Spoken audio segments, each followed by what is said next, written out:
Bumuhos ang suporta para kay New York City Mayor Zoran Mamdani sa kanyang inauguration. Nakiisa rito ang mga Pilipino. Ang detalye sa agenda report ni U.S. correspondent Don Tagala. I stand alongside over 1 million New Yorkers who voted for this day nearly 2 months ago.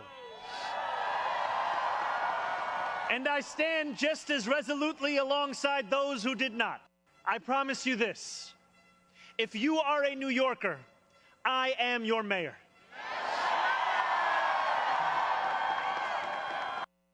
Hindi ininda ng mahigit 40,000 supporters ang tindi ng sub-freezing temperature sa New York City para mapabilang sa mga dumalo sa makasaysayang inauguration ni Mayor Zoran Mamdani sa steps ng City Hall. Pinangunahan ni Senator Bernie Sanders ang panunumpa ng ika-112th mayor ng New York City na sa unang pagkakataon, Quran na minanapa sa lolo ang hawak ni Mamdani, kasama ang isa pang historic Quran mula naman sa New York City Public Library. I, Zoran Kwame Mamdani, I, Zohran Kwame Mamdani, do solemnly swear that that I will support the Constitution of the United States and that I will faithfully discharge the duties of the office of the Mayor of the City of New York. Si Mamdani ang kauna-unahang Muslim, Asian at African-born na mayor ng pinakamalaki at pinaka-diverse na city sa Amerika.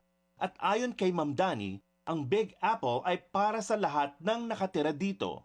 Together, we will tell a new story of our city. This will not be a tale of one city governed only by the 1%, nor will it be a tale of two cities, the rich versus the poor. It will be a tale of 8.5 million cities, each of them a New Yorker with hopes and fears, each a universe, each of them woven together. Kasama sa halos 7 blocks ng supporters at spectators na dumalo sa inauguration block party ang ilan sa mga miyembro ng Filipino community. Malaking selebrasyon din ito para sa mga Filipinos for Zoran na kabilang sa 100,000 campaign volunteers na tumulong iluklok ang Democratic Socialists sa pwesto. It's a culmination. It's all of our hard work came into this point, and to see a mayor who truly represents the people, to see a mayor who also truly represents like the Filipino community, especially because he has done a lot for us, and I know he will continue to do more. Para sa agenda, Don Tagala, Billionaire News Channel, New York.